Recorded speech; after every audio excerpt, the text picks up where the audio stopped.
Today is Friday, April 15th, and this is William Michael of the Classical Liberal Arts Academy.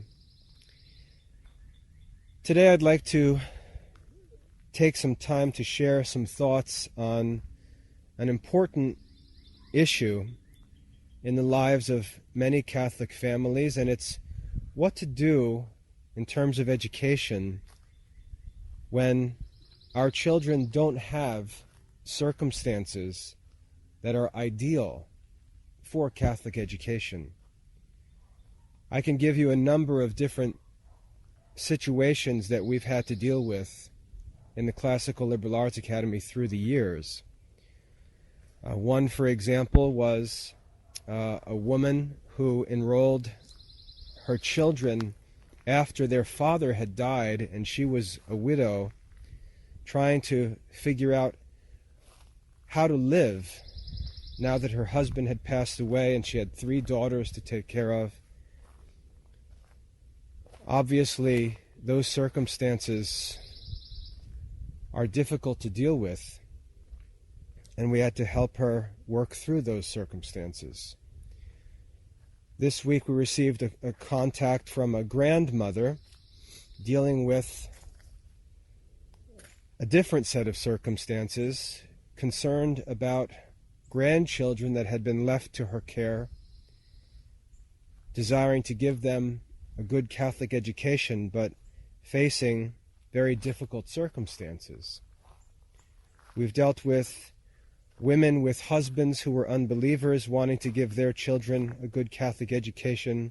We've dealt with husbands who want to give their children a classical Catholic education, but have wives who aren't on board because their homeschool friends are all using a different program and doing other things. So we've dealt with all kinds of different circumstances through the years, and I'd like to offer some thoughts and advice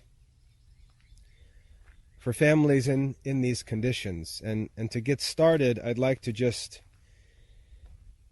take some of the misleading thoughts away that might discourage Catholics from undertaking a classical Catholic education. I'd like to start with my own example, my own life.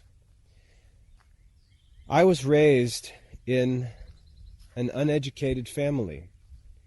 My parents and grandparents on both sides had nothing but a high school education.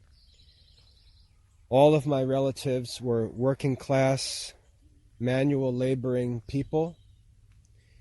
No one in my family had ever been to college. My family struggled financially. I was sent to the local public schools.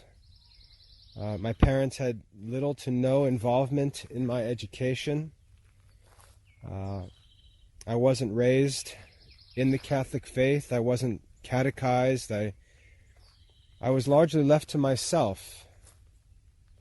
And nevertheless, I personally had intellectual gifts that were recognized by teachers even when I was young, even in kindergarten. When I was 5 years old, I could read books to the class, and the teacher would take a break and just let me read.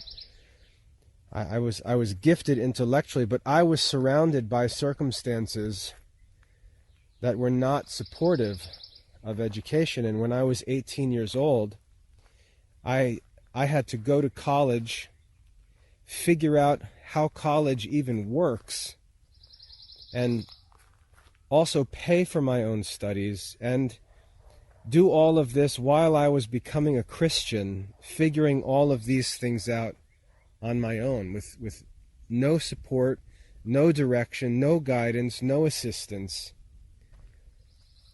It took me 7 years to finish my bachelor's degree because I just couldn't afford to go to school every semester.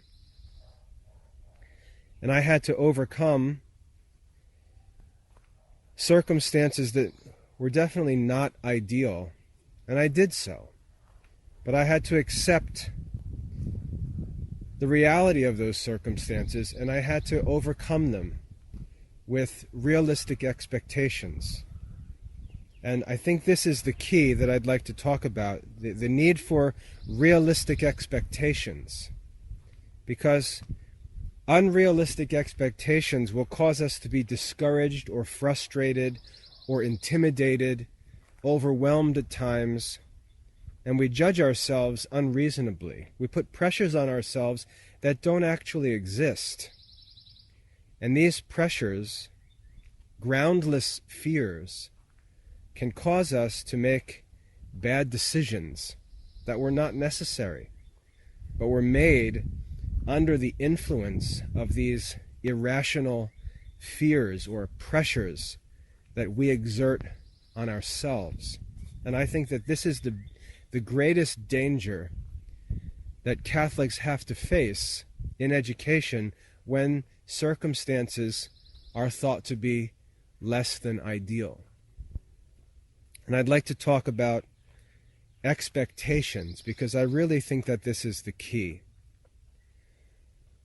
In Stoic philosophy, and this is what I think helped me to overcome the obstacles in my life and do well. Stoic philosophy teaches us that unhappiness is caused by unrealistic expectations. Unhappiness in the Christian life, unhappiness in the human life, is caused by human beings desiring things irrationally.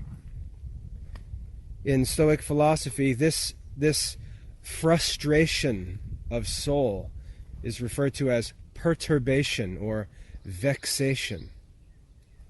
And the Stoics teach that this state of mind where one is frustrated or anxious or upset is caused by a person's own irrational expectations or desires. And through self-examination, through reflection, a person can evaluate his desires, his goals, his expectations, and so on, and adjust them so that they're reasonable and in harmony with what the Stoics would call reality or nature, that is, the world around us. When we learn to rightly order our desires and expectations, we will remove this vexation from our lives. This is the goal of Stoic philosophy, to live without vexation by controlling our desires and expectations. And this, I believe, is what's necessary in the Catholic life for us to be able to achieve great things within our own circumstances. If anyone could claim that they were exempt from classical Catholic studies because of their circumstances, it would be me. If we would go into the details of my life and situations that I had to deal with, circumstances and obstacles, I could easily show that mine were as unfavorable as any that anyone might have. And yet, because I was introduced by God's grace to Stoic philosophy when I was still a teenager, I was able to learn how to think about my life, how to approach my goals, and to do so in a realistic and sustainable way. And I also had the strength of mind to not worry about what others were doing or what expectations others might have or what was normal. I knew that my circumstances were different. My goals were different. I didn't have the circumstances that other students around me had. I had to do things differently. And once I began to really understand what was necessary and what was not necessary, I was able to succeed. I ended up graduating with an honors degree and was inducted into Phi Beta Kappa and a number of other honor societies by my professors. So not only was I able to accomplish a goal, but I was able to do so in a highly effective way once I learned how to think about my life, how to set realistic goals, and not allow myself to be discouraged or distracted by things that really didn't matter. The first thing that I had to realize was I didn't have money. I had no financial means. I had to work, save up enough money to pay for a class or 2 classes, then take those classes while I continued working to save up for the next classes. Often I had to use a credit card to pay my tuition, and then work through the semester to pay off that credit card so the next semester I could use it again. And that's how I went through my college studies, working overnight jobs so that I could attend classes during the day, have plenty of time to study, and then go to work at night. I knew that I had to deny myself sleep if I was going to achieve my goals. There were semesters, as I said before, where I couldn't take classes because I simply had no money. I had to take a semester off. But I learned that studying well, studying carefully, and earning the highest grades was more important than completing my degree in any certain time frame. My wife, on the other hand, had her college education paid for in cash by her parents. She finished her bachelor's degree in 3.5 years, and she got A's and B's as she quickly moved through the curriculum. Today, she regrets the way that she went about her studies. She has the same degree that I have, but has none of the knowledge that I gained by doing things differently. I was focused on the quality of my studies and was content with the time, the extra time that was required for me to pursue them.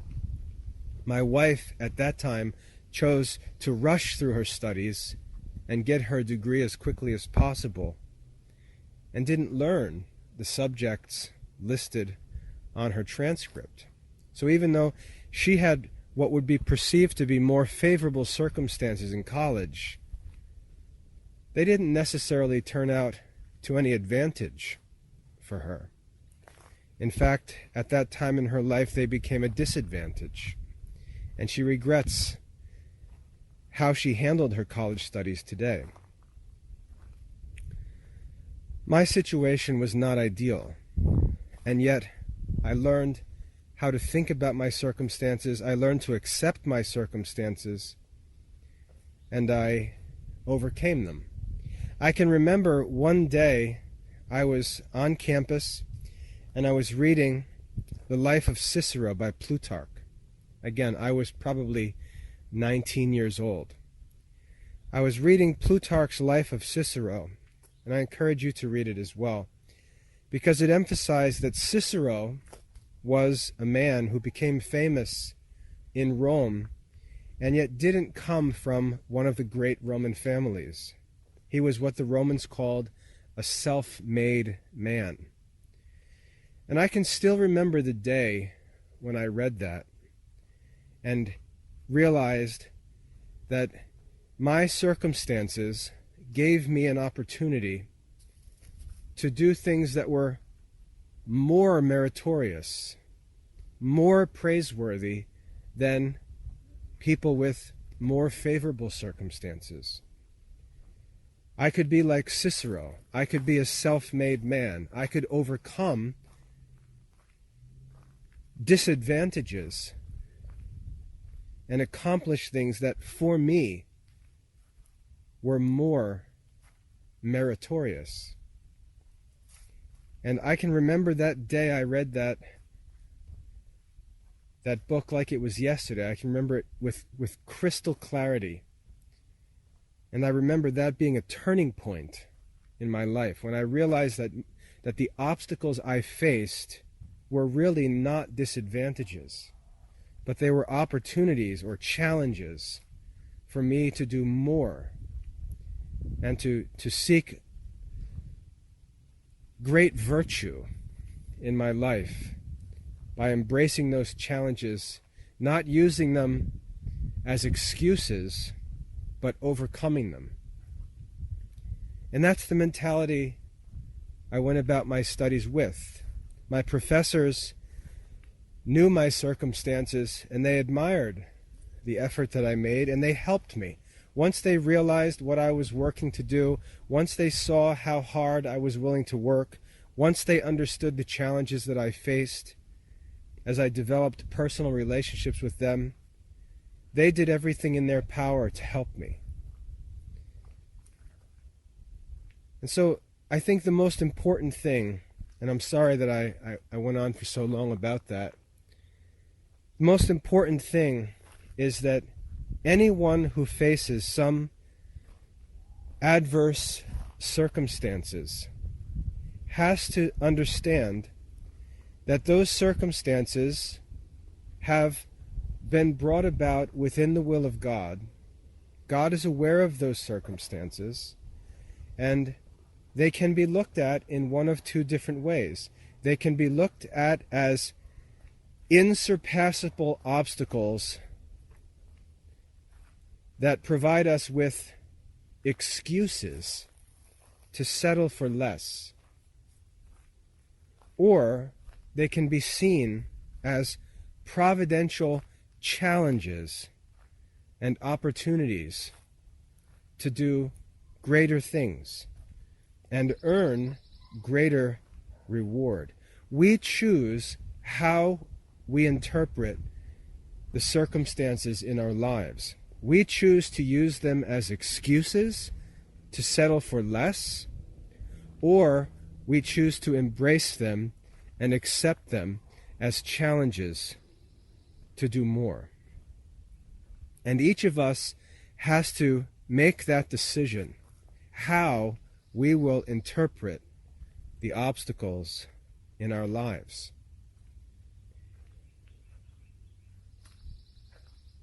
Now, once we respond to our circumstances nobly, with virtue, with courage, with perseverance,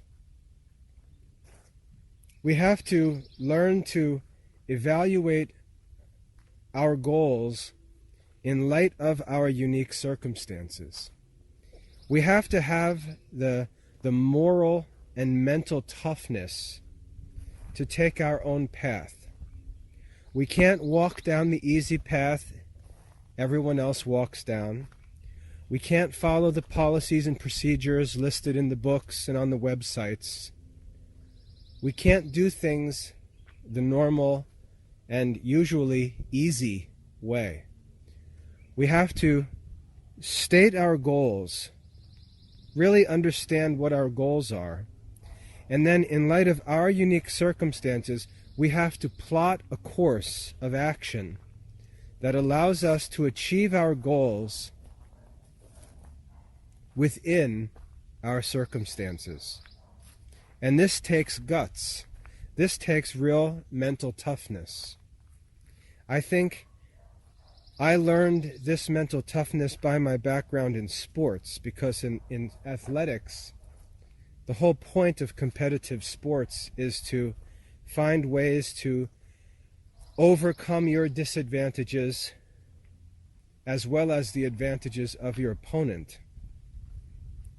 And I learned that mental toughness from my experience in sports. I wasn't physically gifted as an athlete, and yet I was successful in sports because I was resourceful and I was mentally tough and I was willing to outwork my opponents.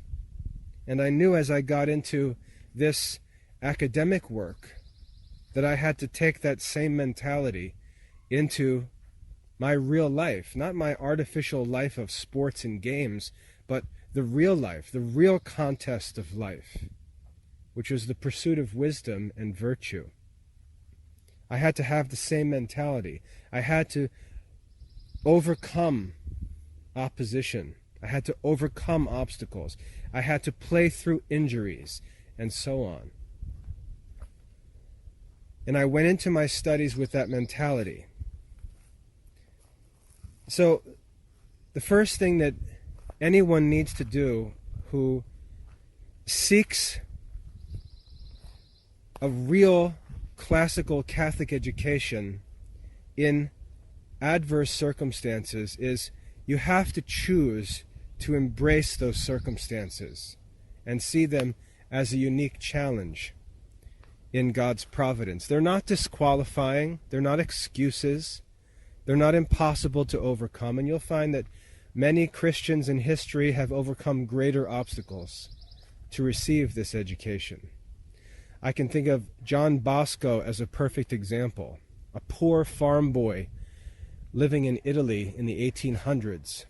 His father died, he was living without a father, his family was poor, and yet he was able to overcome all of those adverse circumstances and become a saint and one of the patron saints of Catholic education.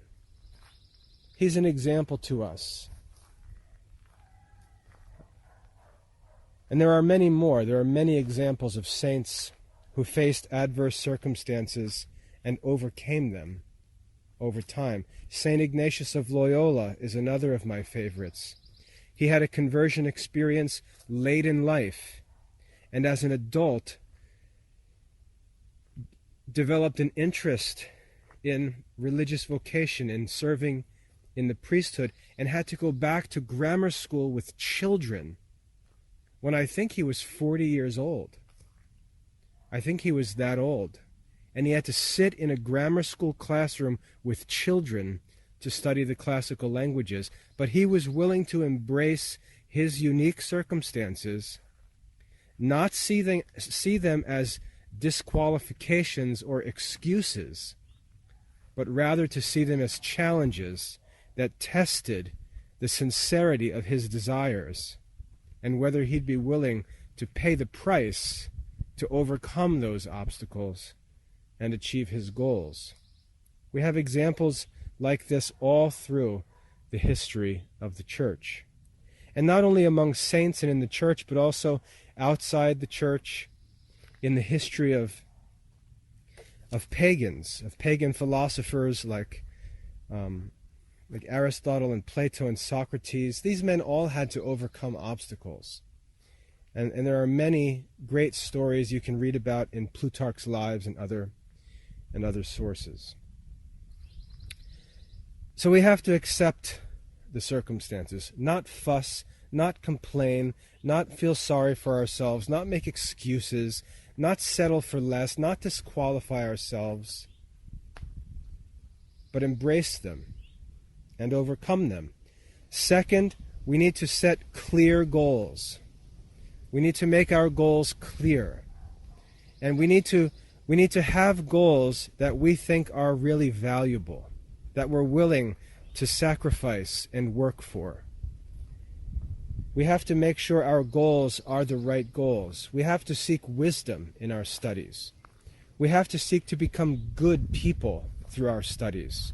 We have to seek to learn and practice the Catholic faith through our studies. These are goals that are worth sacrificing for, worth persevering in. We can't allow ourselves to set inferior goals that aren't worth sacrificing for. We have to make sure our goals are pure and right. Third, we have to set a course of action. We have to set a plan of action that is realistic, considering our circumstances. For me, as I said, that meant getting my degree in 7 years rather than 4 years. That was a necessary course of action that I had to take. I was willing to take that course of action. And it was frustrating at many points. There were times where I considered quitting, but the goals were too real for me, and I was able to persevere. But we have to create a plan of action that's unique to our own circumstances. We have to put blinders on, ignore what other people are doing, and ask, what do I need to do in my circumstances to achieve these goals? And then we have to carry out that plan. We can make adjustments as we go, but we have to make resolutions and stick to those resolutions. In order to achieve great things, we have to do great work. In order to be different, we have to work differently. In order to be greater than those around us who choose to take inferior courses or to quit, we have to be willing to overcome the difficulties that overcome them. It's difficult work, but it's possible. And like St. Thomas Aquinas said, you must will it. You have to will it and choose it and pursue it day after day after day. Now, having said all that, we have to have realistic expectations. There are things that, to be perfectly honest, there are certain achievements that require ideal or nearly ideal circumstances. In our generation, it's easy to outperform our peers because so few of them are working hard, so few of them are studying, so few of them are living prudently, so few of them are temperate. It's very easy to do well in business. It's easy to outperform the competition because there are so few virtuous competitors. And I'm speaking of competition only for the sake of clarifying what I intend to be a motivating message. Obviously, our neighbors are not our competitors in the grand scheme of things, but in the outworking of all of these works, especially the mental challenges we face, our neighbors can be like competitors. They can try to discourage us. They can mock or scoff at us. They can suggest that there are obstacles we can't overcome. They act as though they were our enemies and opposition. And we often have to overcome them. A good example of this is found in the life of Job, who in his wife and friends had to face discouragements, false accusations, bad counsel, and so on, and he had to overcome them as if they were his enemies. And even loved ones and people around us who are interested in our good can become opponents in the work that needs to be done. A good example of this is St. Peter, when he warns our Lord of going up to Jerusalem, seeking what he considers to be his good. And Christ rebukes him and says, "Get behind me, Satan," and tells him, "You are not thinking the thoughts of God, but the thoughts of men." Many times, even loved ones can be stumbling blocks in our path, and we have to learn how to deal with that. But our expectations have to be realistic at the same time. We may set lofty goals. We may set noble goals, but we have to expect difficulty in achieving those goals. We have to expect that if our circumstances are not like those around us, it's going to take more effort. It's going to take more time. We're going to have to take routes to achieve these goals that are different from the routes that others take. And we have to have realistic expectations. We can't sit around comparing ourselves to others who have different circumstances. That comparing of our progress or comparing of our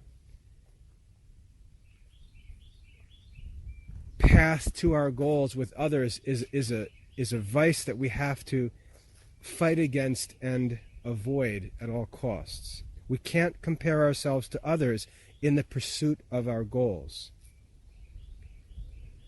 If we have adverse circumstances and others around us don't, we have to have realistic expectations and understand that it's going to cost us more to achieve those goals than it may cost the person sitting next to us.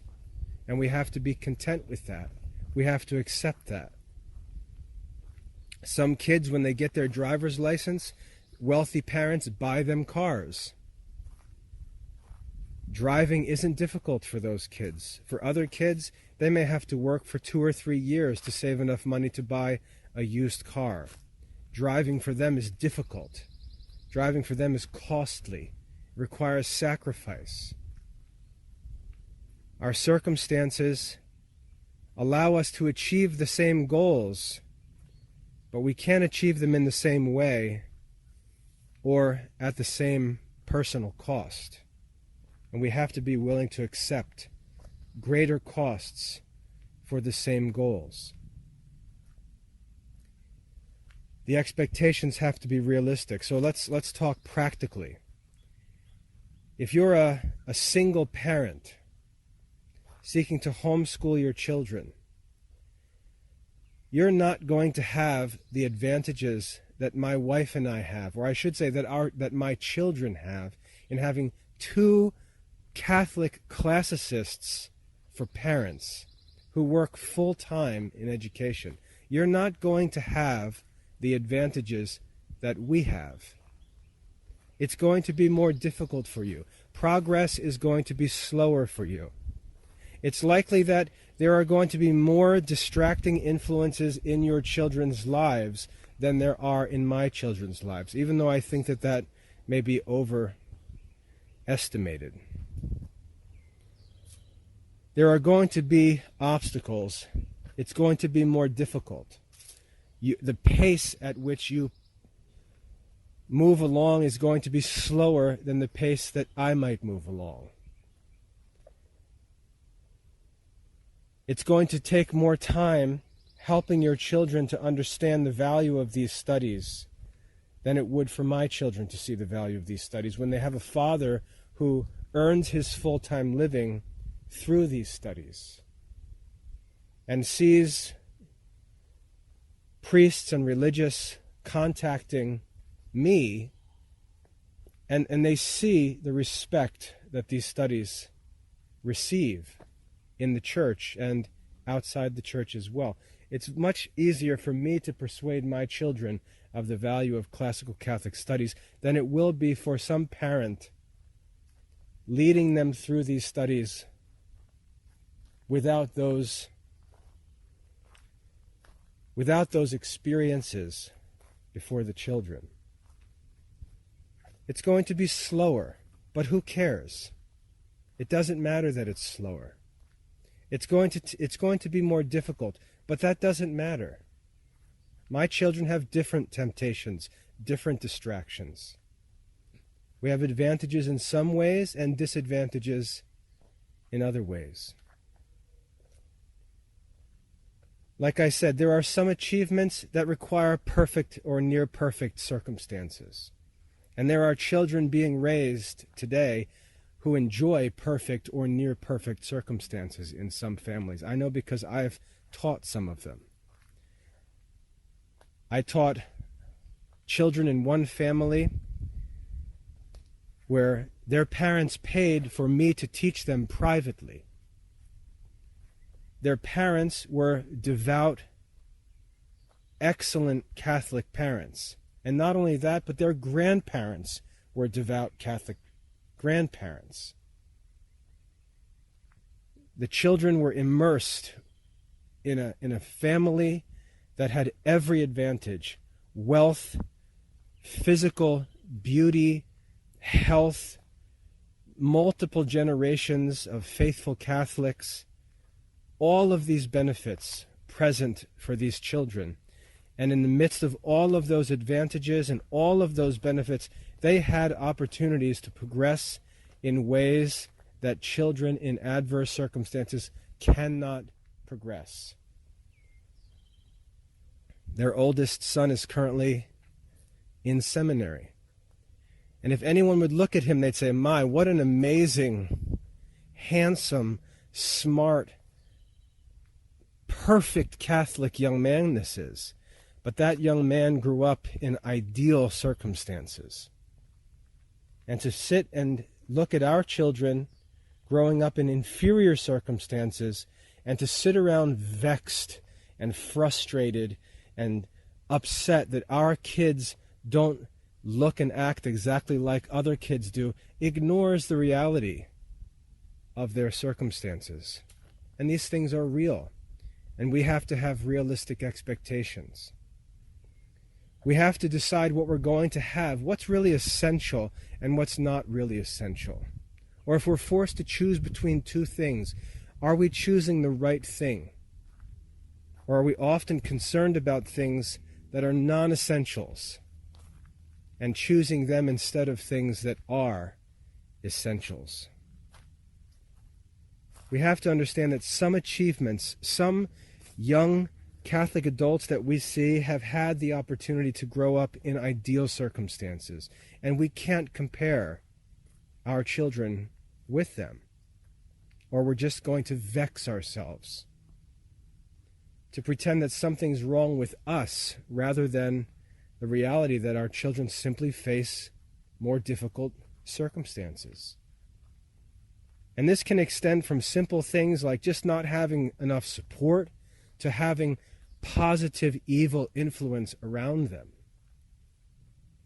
Having an unbelieving father who sits around watching filthy television shows, practicing bad habits, mocking religion, that's going to have an effect on the children's education. And we have to be willing to accept that and work with it and overcome it as far as we're able. We have to set realistic expectations. We have to live every day with realistic expectations. It may take more effort for us to just keep a good schedule every day because of distractions. We may have to be resourceful and clever to find ways to reinforce a good schedule of studies, good discipline, and so on. We may need to compromise on certain points in order to gain others and make decisions about what's more important, what battles we're willing to fight for, and which battles we're not willing to fight over and allow to become distractions. It takes wisdom and real commitment to the goals to be able to do these things.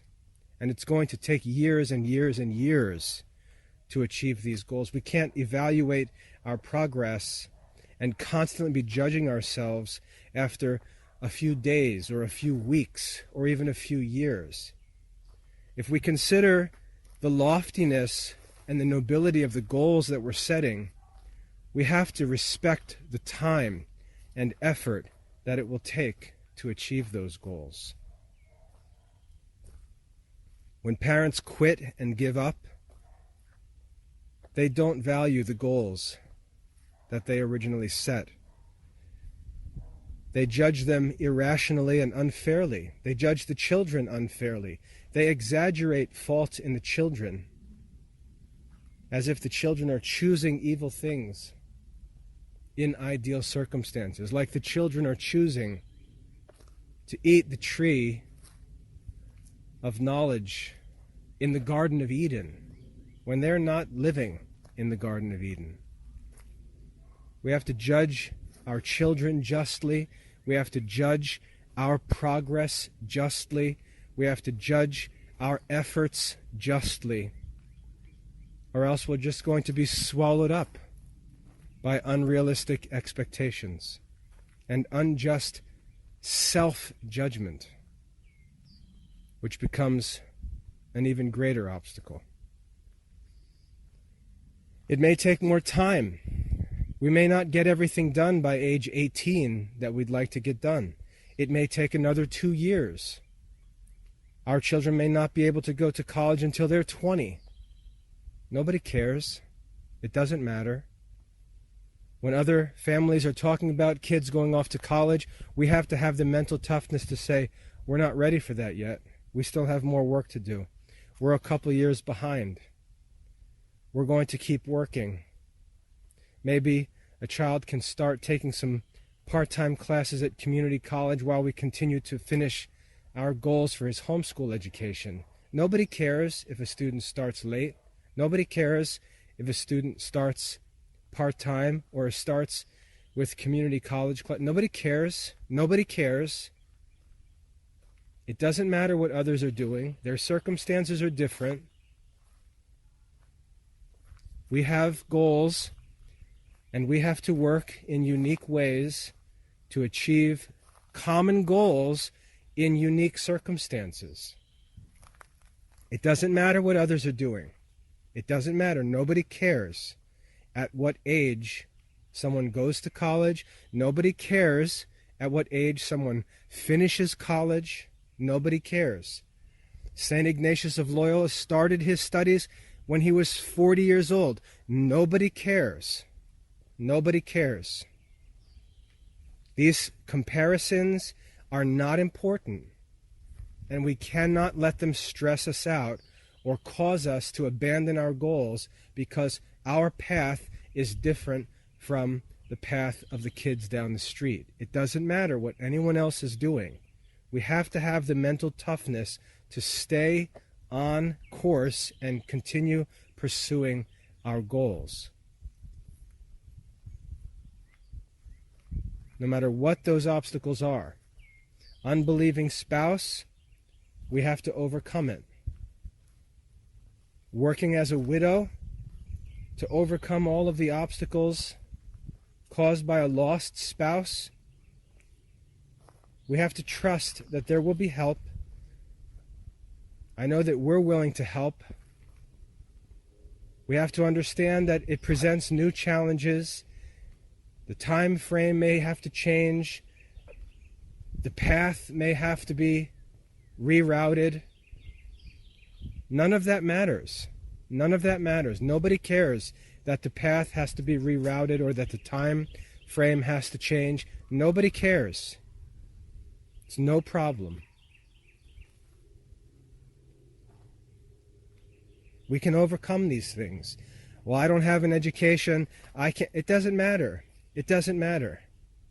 Obviously, at some point in history, there was someone who figured things out first. He didn't have an education either. He figured it out as the first one.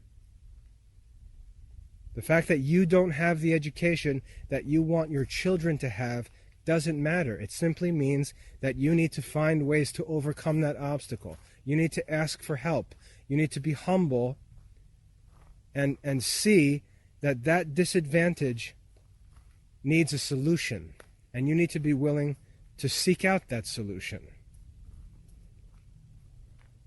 It doesn't matter that there are different paths and that the kids look different at different points and they're working on different things at different points. None of that matters. Our pride will object to that, but none of that matters.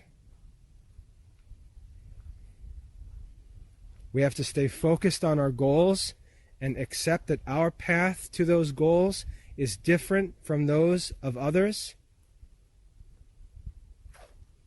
And achieving those goals is all that matters. No one is going to care how long it took. No one is going to care how much it cost. No one is going to care what strange methods we had to employ to achieve the goal. When we achieve the goal, we'll be equal with those who had advantages. We'll have achieved the same goal, and yet we will at the same time not be equal, because we will have achieved it at greater cost, with greater effort, and our achievement of that same goal will be worthy of greater reward. And we have to be willing to accept those challenges and overcome those difficulties. It's a test of our mental toughness.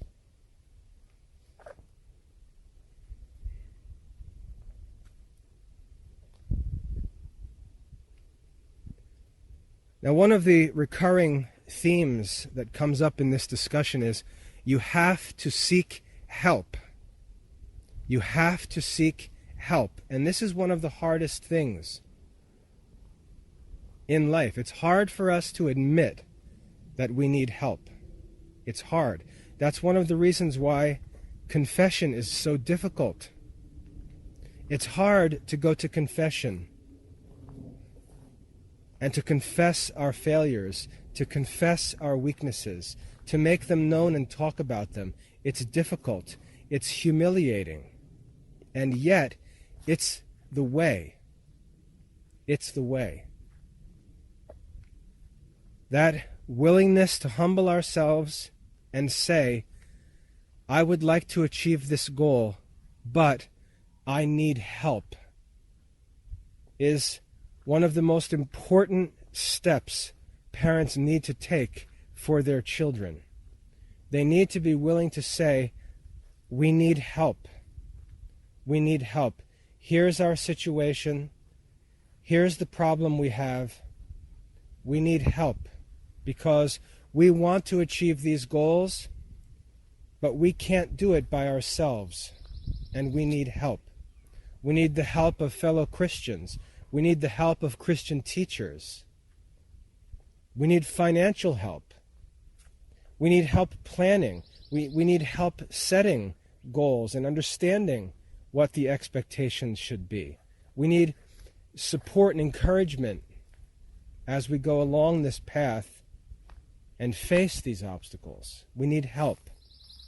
One of the most important things parents need to do for their children is ask for help, because help is available. But many would rather quit in their own pride for this sense of independence than ask for help, and they get what they deserve. Help is available. We don't know your circumstances. We don't know what your obstacles are. All we see is a student's name registered in the Academy's study center. We don't know that student's circumstances or story or needs. You have to communicate with us and give us the opportunity to help, because we can. But that lies with you. And many parents, especially in homeschooling circles, are just too arrogant to admit that they don't understand, they don't know what to do, they can't afford it, they need help. They would rather just quit. And there's nothing we can do when a parent makes that choice. Ask for help. Tell us your story. Help us to understand what's going on, and give us the chance to help, because we can and we will. And I want you to know that I myself came from adverse circumstances. You're not going to be judged. I understand exactly what it's like to have lofty goals and to need help. Along my path, when I was studying and becoming an adult, I had help. I had help from professors. I had help from church members. I had help. I had a church member who was a nurse, a single woman who worked as a nurse, who paid for one of my semesters of college. She did it anonymously. She told our pastor that she wanted to pay for me to study because the church knew that I was gifted and I was a devout Christian, but I didn't have finances. And she gave the pastor a blank check and told him to pay for my studies. I had professors who invited me to their homes, who brought me to conferences, who spent time with me outside of class, who called me at my home to talk to me about studies and encourage me and give me direction. They gave me books when I didn't have books. I had help. I know what it's like to need help. And help is available, but you have to be willing to ask for it, to stay focused on the goals, and to understand that this is a collaborative effort. The whole point of the Classical Liberal Arts Academy is that we want to help Catholic families achieve these goals. And we understand that our circumstances are all very different. It's not a big deal.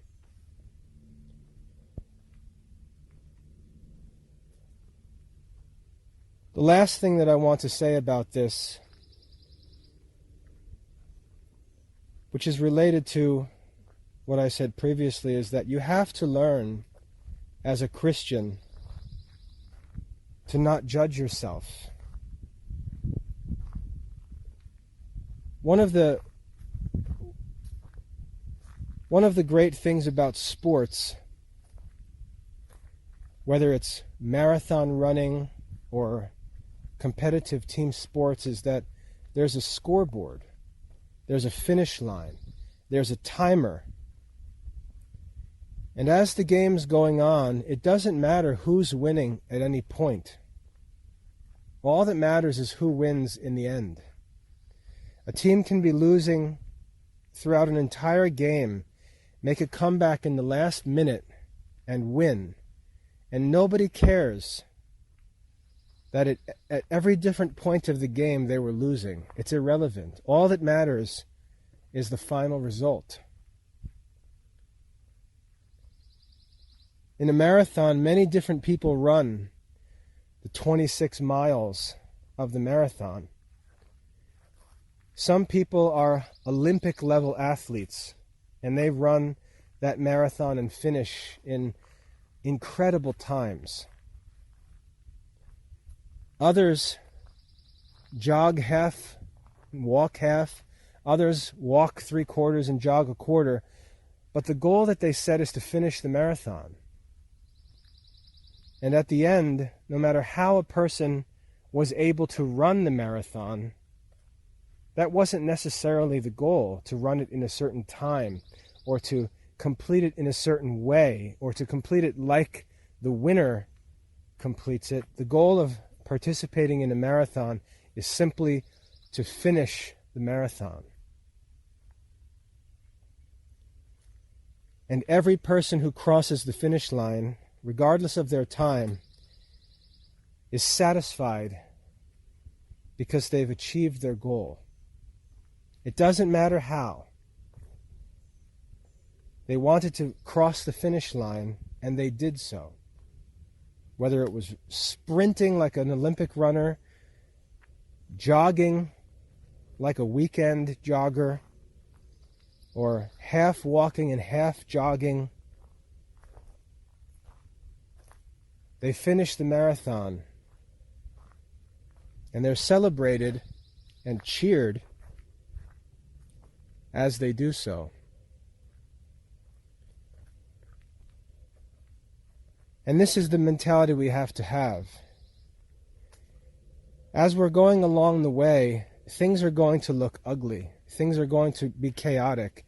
Things are going to feel great one day and feel terrible another day. We're going to be winning at one moment and losing at another moment. And we have to avoid judging ourselves, because those moments are not significant. All that matters is the end.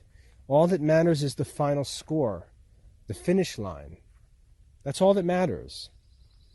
We are our own greatest enemy, judging ourselves, putting pressure on ourselves, criticizing ourselves irrationally, unjustly, unfairly. Because the race is not over yet. There's still time to run. There's no pressure to finish immediately. Everything is fine. We simply have to keep fighting, keep competing, keep playing, because we still have time to win. And as parents, it doesn't matter whether it happens when our children are 12 or 14 or 16 or 18 or 24 or 54. The game goes on until the end. Until the final buzzer sounds, the game is still on. And we have time to compete. And we have to avoid judging ourselves unjustly. We also have to understand that God does not judge us in comparison with other people. He judges us based on what we do in our unique circumstances. If there are obstacles, if there are enemies, if there are distractions that are not in our control around us, God knows of all those things.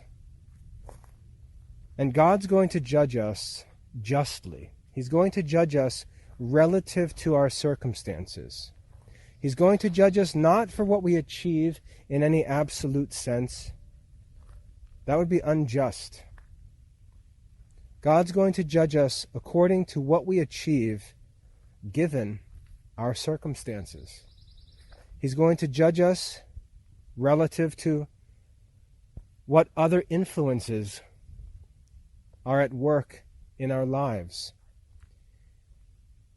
And it may be, God forbid, but it may be that our efforts to give our children a great Catholic education, to raise our children to be saints, to raise our children to be wise and good Catholic adults, it may be that our efforts fail, that the other influences in our children's lives just overwhelm the efforts that we make to do good.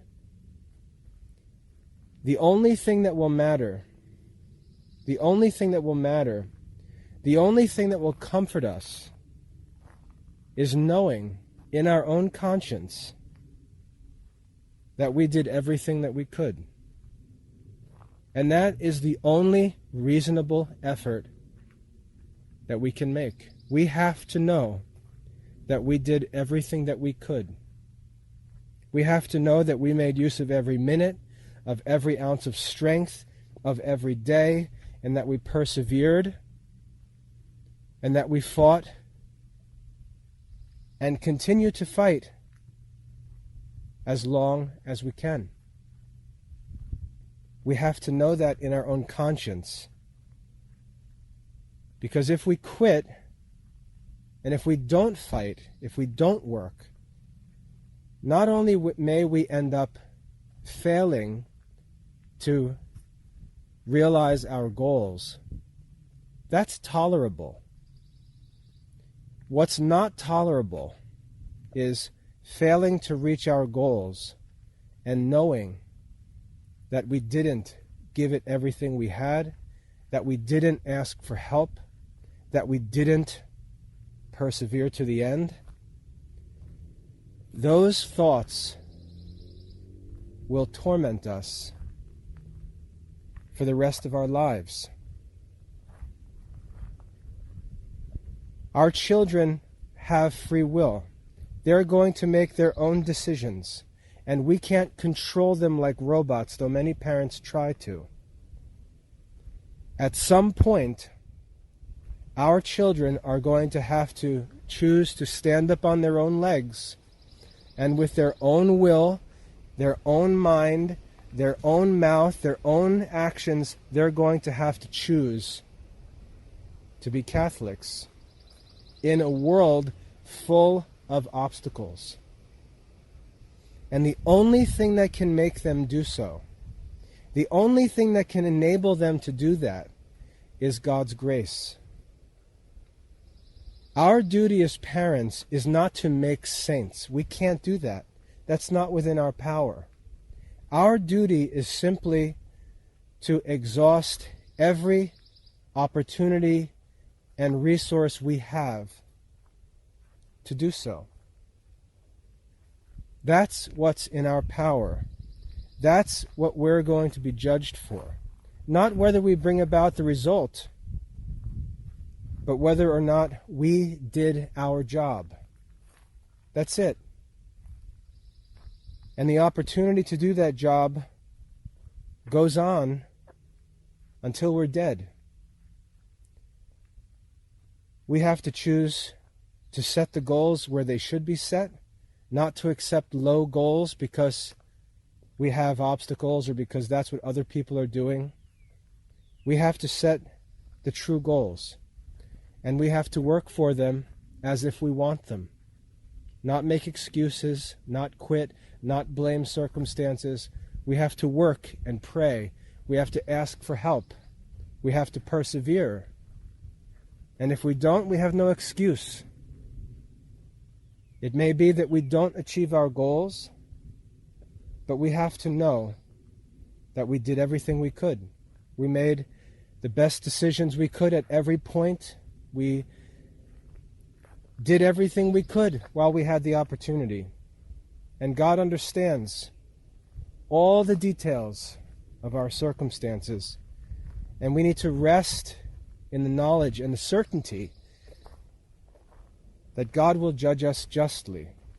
He's not going to punish us for failing to do things we didn't know to do, or we didn't have the ability to do, or that others prevented us from doing. We're not going to be held accountable for things that were not in our control. We're going to be held accountable for the things that were in our control. And that's all we need to worry about.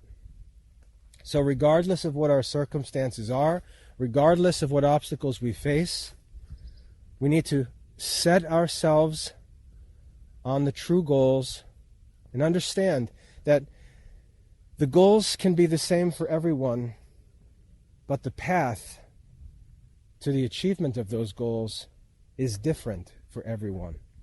We have to be willing to accept that different path. We have to be willing to accept it when it's embarrassing or when it's not as easy as the path of others around us. We have to be willing to pay the price to achieve that goal. That's what makes it meritorious. That's what proves we truly value it and desire it. In the Classical Liberal Arts Academy, everything we do is designed to help parents fulfill this work, whether it's parents in ideal circumstances who we enable to achieve greater things, and we challenge them to achieve greater things. We don't let parents with ideal circumstances settle for low standards.